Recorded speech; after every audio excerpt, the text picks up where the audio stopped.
Protect the bus bar splice by using premium electrical tapes. To do this, 3M recommends that you use Scotch brand varnish cambric tape 2510, Scotch rubber mastic tape 2228, and Scotch professional grade premium vinyl electrical tape Super 33+. Once you have bolted the bus bars together, you can fill in around bolts and sharp areas with an electrical putty such as 3M brand Scotch Fill Electrical Insulation Putty. This step is not required to meet ANSI requirements, however, and is not shown in this demonstration. Turn Scotch brand varnish cambric tape 2510 adhesive side out. Position it 2 inches past the edge of the bus bar junction and begin wrapping toward the bolts. The varnish cambric tape provides important puncture protection. Applying it adhesive side out allows quick and easy re-entry to the connection if needed. Let the edge of the tape overlap the edge of the previous wrap of tape. We call this method half-lapping the tape.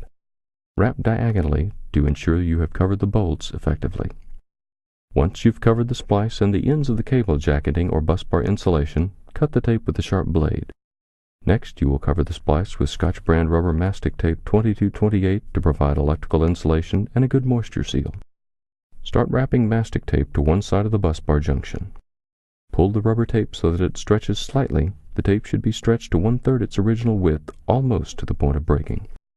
Hold the roll of tape tightly between your fingers and pass it carefully hand to hand so that the tape is applied with moderate tension. When applied correctly, the tape layers fuse together. Wrap so that the tape covers half the width of the previous layer, half-lapping as you did with the varnish cambric. Continue wrapping back and forth as required by the voltage level noted in the instructions. For 600 volts, wrap 1 half-lapped layer. For 5 to 8 kV, it should be 2 layers.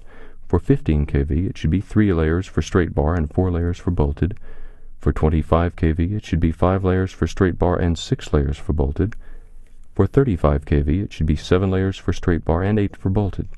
These instructions will vary if you use Scotch brand linerless rubber splicing tape 130C. Again, be sure to check the instructions for details.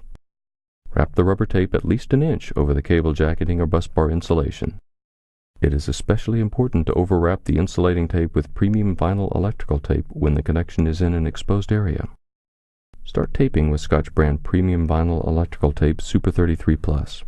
Pull the tape rolls so that the vinyl tape stretches and goes on with tension, squeezing the rubber tape below. Half-lap the tape.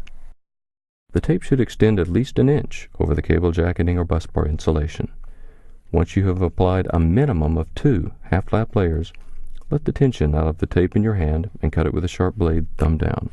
Wrap the remaining end without stretching it. When applied correctly, these layers of tape will help protect the splice. But if you need to remove the splice, just slice through the tape layers with a sharp blade.